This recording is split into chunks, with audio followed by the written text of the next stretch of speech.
everyone, Ashley May and Mike Beer here with the Daily Racing Forum. We're going to take a look at race number 3 this Saturday out at the Great Race Place, Santa Anita Park. It's the Grade 2 Santa Monica. And Mike, it's obviously not what we want to see here. It's a 4-horse field dominated with the Bob Baffert trainees in here. But at least the fillies and mares that we'll see in this race on Saturday, they all are very talented. Yeah, I was going to say the same thing. I mean, it's hard to believe that they decided to go with 4, but they're going to go with 4. And I do feel like you could make a case for any one of these fillies or mares to win this race. And key thing here, it's 7 ace, which I think will be interesting. You have a couple of horses that have gone longer, or they are coming out of shorter distances, such as 6 furlongs. As we take a look at the time form US pace projections here for the Santa Monica, it's kind of a clump here towards the front with maybe Splendora on the outside being part of the pace. But it's really hard to assess, Mike, in my opinion, really who's going to be the pace setter, because with the exception of Hope Road last time out, everyone wants to be forward. Yeah, I agree. I don't know who's going to be, the aggressive one, I guess we'll say, in this race. Maybe you'll get a bunch of them trying to go because it's such a short field. But the horse on the rail, he certainly or she certainly has speed. Hope Road, maybe she's more of a distance kind of a speed horse, but we'll see. It feels like Copion, who is, believe the morning line favorite, she's probably going to be right up close in this race. We'll kick things off here with a replay of the Rail Runner Ricci last time out and just her second start stateside after coming to those races out of Chile. And in terms of this performance, she was able to get the job done. She's pretty close in that first race, but here in the Las Flores, I thought she got a great trip on this day from Kazushi Kimura, well-timed ride, and she ended up being much the best. I think when you look at the figure, though, Mike, on paper, the 97 was a huge step forward. It was, and she did. You're right to point out that she got a great trip in this race, but it kind of also looked like she was always going to win that race, just sort of sitting in behind. And it's not like, listen, who knows about some of the other also rans, but it's not like she beat a total bum in there. The horse that ran second to her, who was 1-5 for Baffert, I mean, that horse is pretty good. And Ricci handled her very easily. I thought her stateside debut, I thought that was a good performance, even though she didn't win. She was even better last time. And I think the crazy thing to look at is those last 2 races, stateside, 6 furlongs. She'll get the 7 ace test. She's won at 1.25 miles, Mike. I mean, she can kind of do it all. The talent is certainly there. The number 2, Hope Road. We'll take a look at one of her performances, which in terms of what she's been able to do, 4 wins in her career. And you look at last time out, this is going to be a disappointing performance from her. I know she wasn't favored in this spot, but she was coming out of back-to-back grade 3 wins. And who beats her? Copion and Splendora, who she has to face again.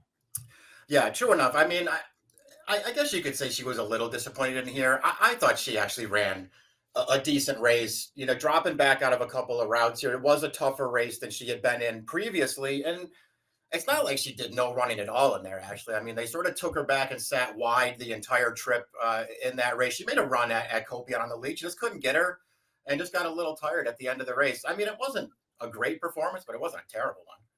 And speaking of Copion, post 3 for this filly, daughter of Omaha Beach, who obviously looked very good winning the La Brea last time out. And I feel like she had something to prove. She was making that first start off a little bit of a long freshening. And then you go to the races, say 2 and 3 back, Mike. I mean, she took some love in there and she just wasn't getting the job done. And it seemed like the time off did her well.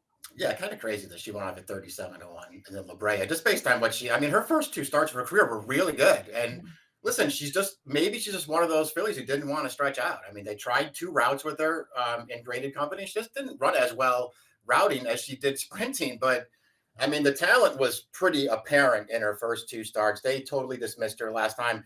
I mean, I don't know if we'll ever see it again where you have Mandela and Baffert run 1-2 in a grade 1 race. They're the 2 longest shots on the board, actually, and they combine for a dollar exact. That's almost $500. But Copion, she ran great in there. And if she runs that race back, she's going to be really tough to beat. And you mentioned the big prices. The number 4, Splendora, was the bottom part of that exacta at 25-1. Now, she had 2 back-to-back wins. And for her, I guess maybe the thing that folks maybe looked against is she had to face Hope Road and the fact that she was jumping up to stakes competition for the first time. But in terms of her effort, I don't know how you assess it. We showed that replay.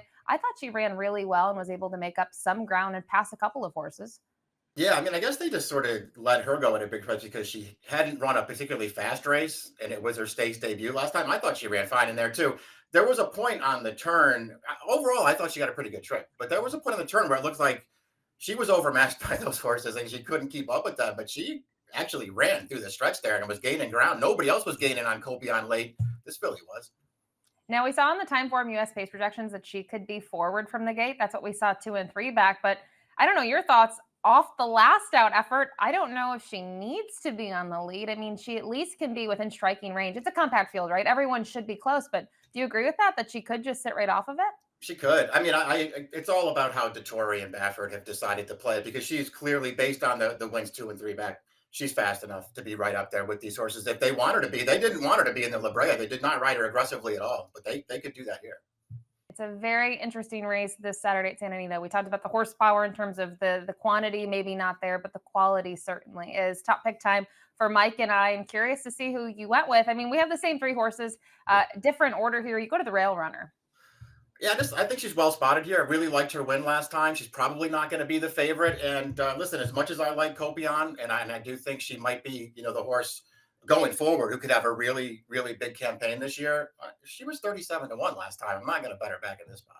Yeah, especially at 75 on the morning line. I will go with her on top. I just think in terms of trip, she can be very close to it. She wasn't on the lead last time out, but the fractions were certainly quite speedy last time out in the La Brea, and she was able to chase and then pass. So it's a really tough race. We talk about these short races, maybe not the easiest to get through, even with a four-horse field like this in terms of any multi. I know it's a compact field, Mike, but any of these fillies or mares could win. I don't think we would be shocked. So 1-3-2 for Mike, 3-2-1 for me. It's the Santa Monica race 3 at Santa Anita this Saturday. Good luck.